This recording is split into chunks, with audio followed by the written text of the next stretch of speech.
very much, Jim. This is really a pleasure to be coming here to talk with you after this two outstanding speeches. Okay? Two outstanding speeches. I'm going to take one piece from what he talked about. He went to Miami and said, well, what's going to happen to Miami? Well, let's go back to Europe. What did the Netherlands do when they were having problems? They had serious problems. They basically made a huge landfill and put the city. Okay, most of the country, all the borders of water. If the climate continues changing, all that they had been built and engineered for, it's not going to stand. They will have to do it again. They did that back in the 40s, I guess, or maybe a little before that. So, what was that? They were adapting to a climate that was changing to keep the cities. You go to one of the houses and the first floor is almost about this tall. Okay, you have to go, the stairs go like this. Some hotels do that, and you don't have anybody to take your luggage to.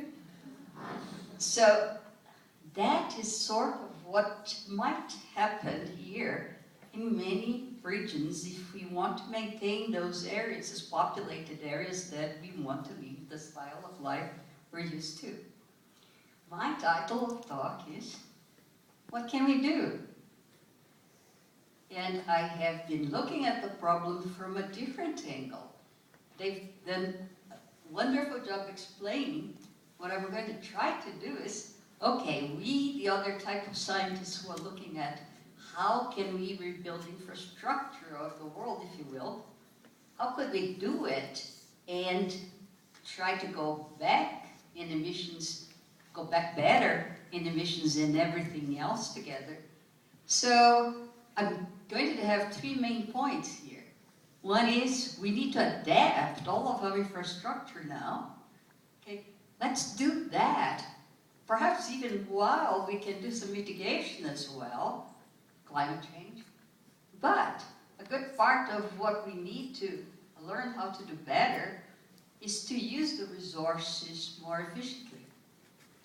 That happens to be a problem that has actually happened to us as we went through the development of the infrastructure. Now I have to revise some of what I said about agriculture. Agriculture has been good, actually, to some extent. But if you look at climate change and the energy infrastructure, and energy is really a big, big point. We have impacts, and they've shown that.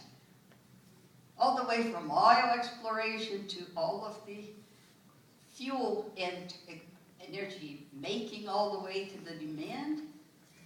I look at this picture, what do you see? That we use, our system really uses an awful lot of energy, right? Well, it's about 100 exajoules, and I'm sorry for introducing a metric unit. An exajoule is very close to 1 quad, okay? So the United States uses roughly 100 exajoules. That's roughly 100 quads. A quad is a quadrillion. Who remembers what power is a quadrillion? 10 to the 18 BTUs, right? 100. 100 to get all the things we do, all the lighting, all the roads, all the transport, everything else. What does the world use?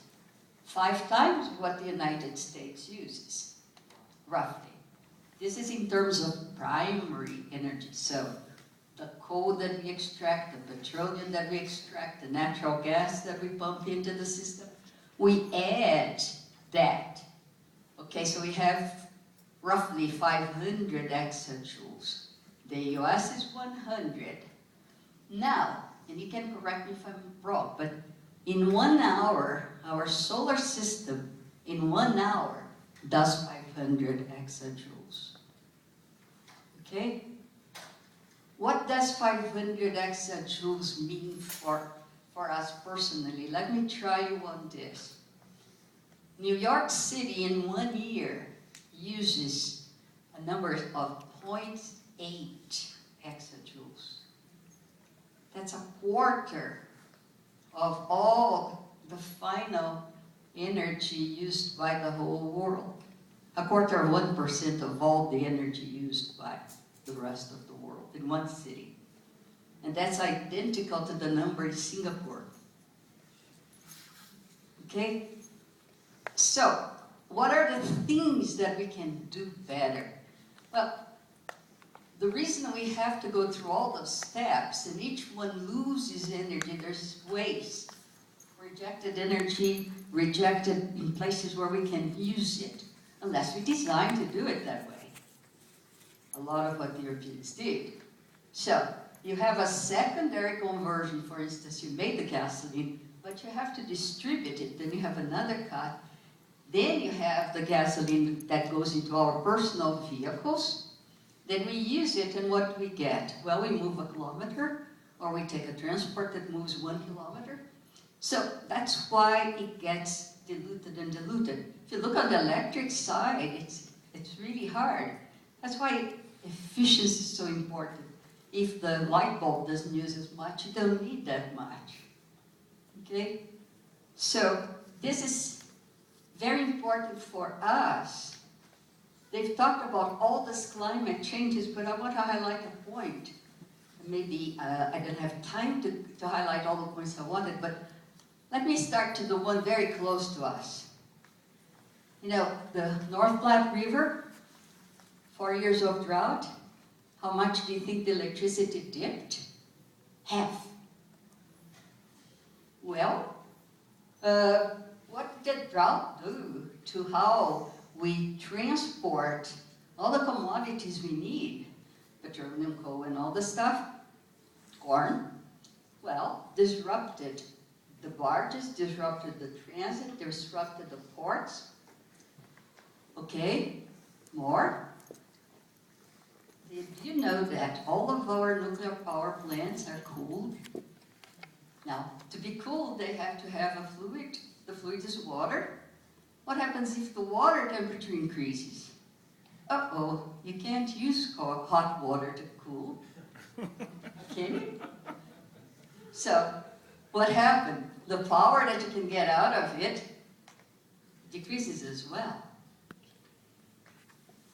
One more. We are experiment with the planet. I love that title. What's the experiment we're doing? The experiment we're doing is hydraulic fracturing. Okay? That's the fracking. What does it take? Hydraulic, water. So we've had already 2 episodes of cities, because the fracking occurs very close to cities, right? So what can happen? Well, what can happen if you have a very serious drought? You can't continue to do it, so they have suspensions of those. Okay. It's important because we have taken that pathway. There are many pathways that we have taken. The nuclear is here, the hydraulic is here, the use of coal, the use of oil. We can't stop everything. It takes a long time. The energy world is hard. It's very difficult to move, so we have to help it move.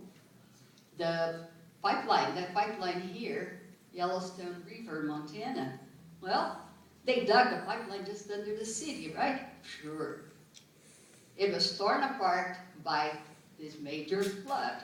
The debris from the flood hit the pipeline. What happened? Spewed all that oil in. We know. We don't need to go that far. We know what happened in Canada relatively recently. So, let's look at it. That's why I'm talking about action and the need to act fast, because we have a huge infrastructure. Some of the nuclear plants are